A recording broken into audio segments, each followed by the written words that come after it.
अगर भगवान तुमसे इंतजार करवा रहे हैं तो तैयार रहना, वो उनसे कहीं ज्यादा देने वाले हैं जितना तुमने मांगा है। जिस तरह लोग मुर्दे इंसान को कंधा देना पुण्य समझते हैं, काश इस तरह जिंदा इंसान को सहारा देना पुण्य समझने लगे तो जिंदगी आसान हो जाएगी। मत सोच इतना जिंदगी के बारे में, जिसने जिंदगी दी है उसने भी तो कुछ सोचा होगा। बेवजह ही नहीं होती लोगों से मुलाकात, किसी से सबक मिलता है तो किसी से ज्ञान। श्री कृष्ण कहते हैं, किसी को दुख देकर मुझसे अपने सुख की इच्छा मत करना। अगर तुम किसी को एक पल का भी सुख देते हो तो अपने दुख की चिंता कभी मत करना। जब दर्द और करबी बोली दोनों सहन होने लगे तो समझ लेना जीना आ गया है। कौन क्या कर रहा है, कैसे कर रहा है, क्यों कर रहा है, इन सब से आप जितना दूर रहेंगे उतना ही खुश रहेंगे। हंसते रहो तो दुनिया साथ है, वरना आंसुओं को तो आंखों में भी जगह नहीं मिलती। जीवन में जो होता है वह किसी वजह से होता है, या तो वह आपको कुछ बनाकर जाता है या फिर कुछ सिखाकर। कटना, पिसना और अंतिम समय तक निचोड़े जाना गन्ने से बेहतर कौन जानता है कि मीठा होने का नुकसान कितना होता है। जब कोई दिल दुखाए तो सबसे बेहतर है कि हम चुप हो जाएं, क्योंकि जिन्हें हम जवाब नहीं देते उन्हें फिर वक्त जवाब देता है। अंधे बहरे गूंगे बनकर अपने लक्ष्य पर ध्यान देते रहो। यहाँ इतने खाली लोग हैं कि ना खुद कुछ करेंगे और ना करने वालों को कुछ करने देंगे, और उनका मनोबल भी तोड़ देंगे। लोग जरा सी बात पर आपको छोड़ देते हैं और भगवान जरा सी प्रार्थना से आपको थाम लेते हैं। कर्मों से डरिए, ईश्वर से नहीं। ईश्वर तो माफ कर देता है मगर कर्म नहीं। यह अटल सत्य है कि जैसे बछड़ा 100 गायों में अपनी माँ को ढूंढ लेता है, उसी प्रकार कर्म अपने कर्ता को आज नहीं तो कल ढूंढ ही लेता है। नीयत साफ और मकसद सही हो तो यकीनन किसी न किसी रूप में ईश्वर भी आपकी मदद करते हैं। जिंदगी में जितना शांत रहोगे अपने आप को उतना ही मजबूत पाओगे, क्योंकि लोहा ठंडा होने पर मजबूत होता है। गरीब रहोगे कोई ध्यान नहीं देता, मेहनत करोगे तो सब हंसेंगे, लेकिन जब कामयाब हो जाओगे तो सब जलेंगे। जिंदगी वो हिसाब है जिसे पीछे जाकर सही नहीं किया जा सकता।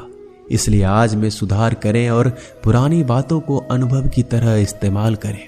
जिस जिंदगी में उत्साह, लक्ष्य और अनुशासन ना हो उसे जिंदगी जीना नहीं, जिंदगी काटना कहते हैं।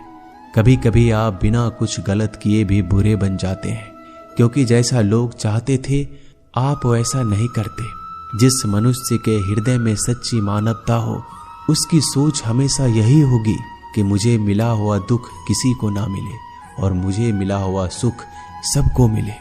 मैंने हंसकर भी देख लिया और रोकर भी देख लिया, किसी को पाकर किसी को खोकर भी देख लिया। ये जान लिया कि जिंदगी वही जी सकता है जिसने अकेले जीना सीख लिया। जिंदगी बहुत कुछ सिखाती है, थोड़ा रुलाती है, थोड़ा हंसाती है। खुद से ज्यादा किसी पे भरोसा मत करना, क्योंकि अंधेरे में तो परछाई भी साथ छोड़ देती है।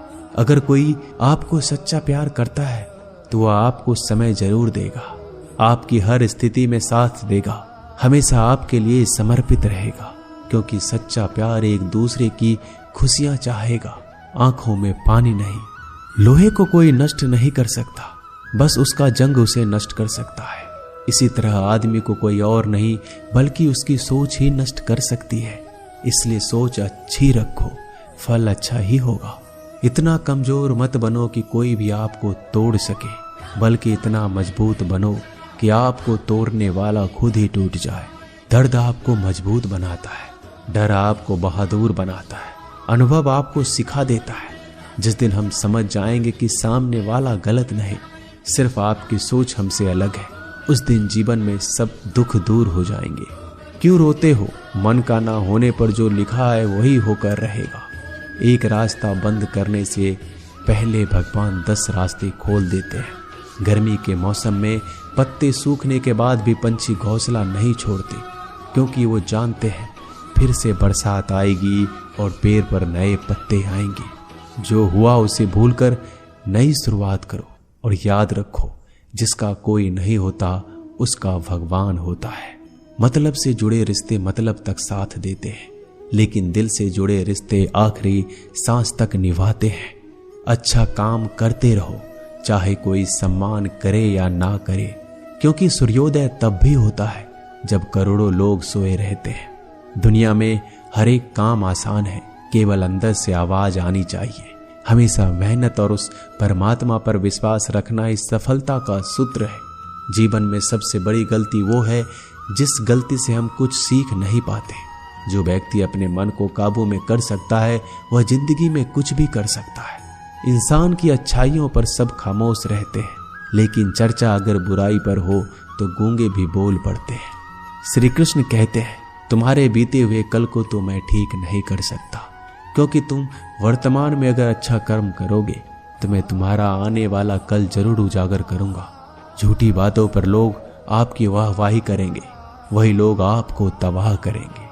बुरे से बुरा क्या ही होगा, हम तो हमेशा ही सोच लेते हैं, मगर अच्छे से अच्छा क्या होगा हम ये कभी नहीं सोचते।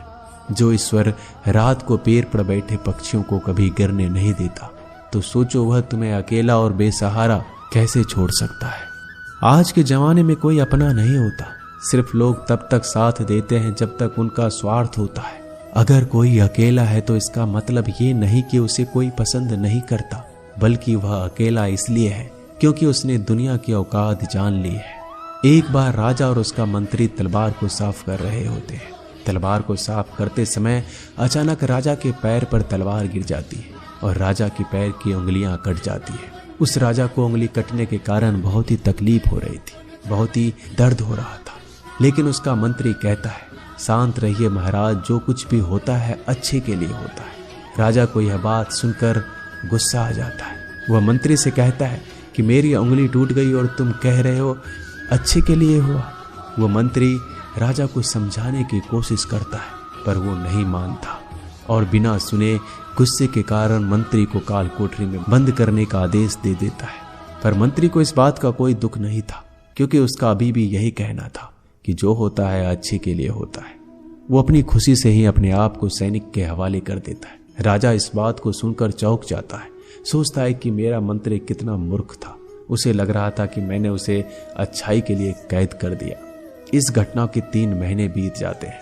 एक दिन राजा अपने सैनिकों को लेकर शिकार करने के लिए जंगल में जाता है। राजा को एक हिरन दिखता है। हिरन का पीछा करते करते राजा घने जंगलों में चला जाता है। वह हिरन को पकड़ नहीं पाता और जंगलों में खो जाता है। वो बाहर आने के लिए रास्ता ढूंढता है, लेकिन रास्ता उसे नहीं मिलता। तभी कुछ आदिवासी लोग उसे घेर लेते हैं। उन लोगों को पता नहीं था कि वह राजा है। वो लोग अपने देवता को बलि चढ़ाने के लिए एक इंसान को ढूंढ रहे थे। आदिवासी लोग राजा को पकड़कर अपने इलाके में ले जाते हैं। राजा उनको बार बार समझाने की कोशिश करते हैं, लेकिन वो लोग कुछ भी नहीं समझ रहे थे। वो लोग खुशी से नाचते हैं और राजा को नहलाकर बलि चढ़ाने के लिए उनको कपड़ा पहनाते हैं। अब राजा को लगता है कि वो मरने वाला है। जब आदिवासी लोगों का मुखिया राजा को मारने जाता है, तब देखता है कि राजा की पैर की उंगली कट चुकी है। इसको देखकर उसका मुखिया कहता है कि इस इंसान की बलि नहीं दी जा सकती, क्योंकि ये इंसान पूरा नहीं है, एक अंग कटा हुआ है, और उनके भगवान को एक पूरे इंसान की बलि ही दी जा सकती है। अगर ऐसे इंसान की बलि दी जाए जिसका अंग पहले से कटा हुआ है, तो उनके देवता खुश होने की जगह नाराज हो जाएंगे। फिर वो लोग राजा को छोड़ देते हैं। राजा खुशी खुशी अपने महल चला जाता है और सोचता है, अगर मेरी उंगली उस दिन ना कटी होती तो आज मेरी मौत हो जाती। इसका मतलब मंत्री सही कह रहा था, जो कुछ होता है अच्छे के लिए होता है। फिर राजा अपने सैनिकों को आदेश देता है कि जल्दी से जाकर मंत्री को रिहा किया जाए। फिर राजा मंत्री को अपना पद वापस देते हैं और पूछते हैं, मंत्री, उस दिन मेरी उंगली कट गई, मेरे लिए अच्छा हुआ, मैं मान गया, लेकिन तुम जेल में हो, इससे तुम्हारा क्या अच्छा हुआ। मंत्री खुशी खुशी राजा से कहता है, महाराज, आप शिकार के लिए जाते तो आपके साथ मुझे भी आना पड़ता, और अगर मैं आपके साथ जाता तो वो लोग मुझे मार देते। मंत्री की बात सुनकर राजा को समझ आता है कि जो भी हमारे जीवन में होता है वो अच्छे के लिए होता है। अगर हम अपने जीवन में देखें तो हमारे जीवन में भी कुछ मुश्किलें आती हैं, हम उनका सामना नहीं करते, हम उनको ही दोष देते हैं। ये मुश्किलें हमें आगे बढ़ाने और मजबूत कराने के लिए ही आती हैं। हमें हर मुश्किलों को सकारात्मक तरीके से देखना चाहिए, क्योंकि हर चीज कुछ ना कुछ सिखाकर ही जाती है। हर व्यक्ति के जीवन में सुख और दुख का आना जाना बना रहता है। दोस्तों, आशा करते हैं कि ये वीडियो आपको पसंद आई होगी। मिलते हैं जल्दी नए ज्ञानवर्धक वीडियो के साथ। धन्यवाद।